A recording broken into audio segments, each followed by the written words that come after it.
haliyeyga yar dhalinyarada artistaha Soomaaliyeed soo baxayo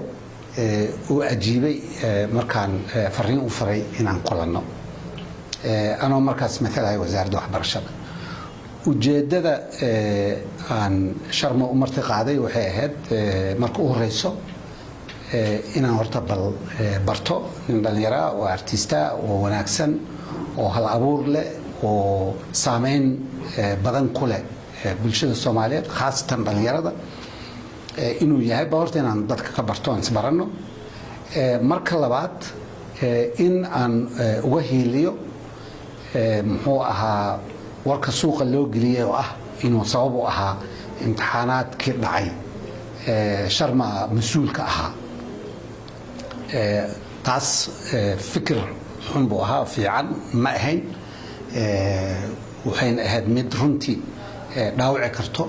qof dhalinyaro oo يعني ما تقارنا سيدا شرم بوي وكذا إن محو أها رنتي لا داوعه مستقبل كيس أو اللي يرادو امتحان كلا دعي أساس سببه ده سياسيين أو حاسمين محو أها مركا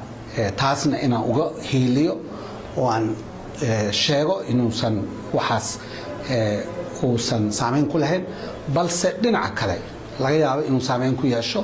محوها أرضك إنه نيدي سوونك سنادو ومتقنا وهاجو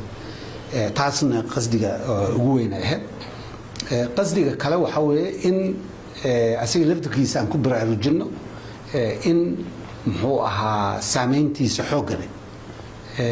ودنك وفائدة ودك لليرادير وفائدة إن أي وحبر شذا أهمية وين لا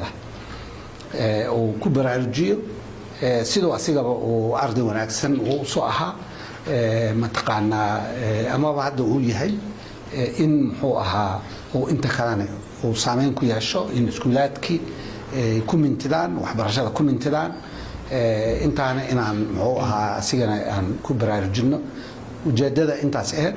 mar kale waxaan ka mahad celinayaa muxuu ahaa sida wanaagsan